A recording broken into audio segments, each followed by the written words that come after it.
இன்றைக்கு கட்சி ஆரம்பித்தாலே ஆஹா ஓஹோ என்று யூகங்களை எல்லாம் பெரிய பெரிய செய்திகளாக மாற்றுகிறார்கள்.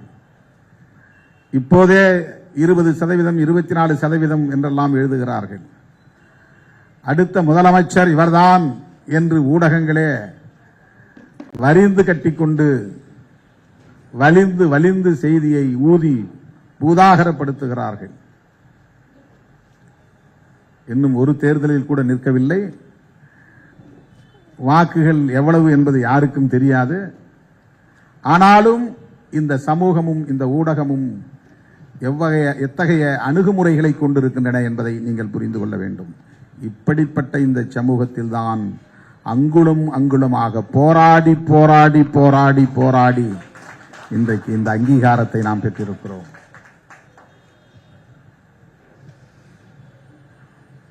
மற்றவனெல்லாம் 100 மீட்டர் ஓடி பரிசு வாங்கி விடுவான்.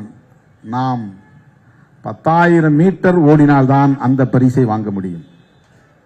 அவன் 100 மீட்டர் ஓட்டப்பந்தயத்தில் பெறுகிற பரிசை விடாமல் இடைநில்லாமல் 10,000 மீட்டர் ஓடினால்தான் நம்மால் அந்த பரிசை பெற முடியும், அவன் பெற்ற பரிசை பெற முடியும்.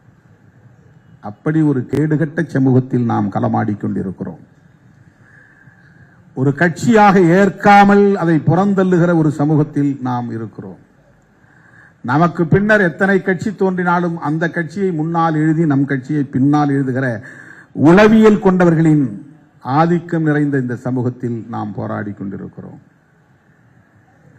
எத்தனை பேர் அறிக்கை எழுதினாலும் நம்முடைய அறிக்கையை கடைசியாக போடுவது என்பதை ஒரு நிலைய விதியாக கொண்டிருக்கிற சமூக கட்டமைப்பில் நாம் போராடி கொண்டிருக்கிறோம். எந்த சீனியாரிட்டியும் அவர்களுக்கு கிடையாது. சமூக மதிப்பீடுகள் அவ்வாறு இருக்கின்றன.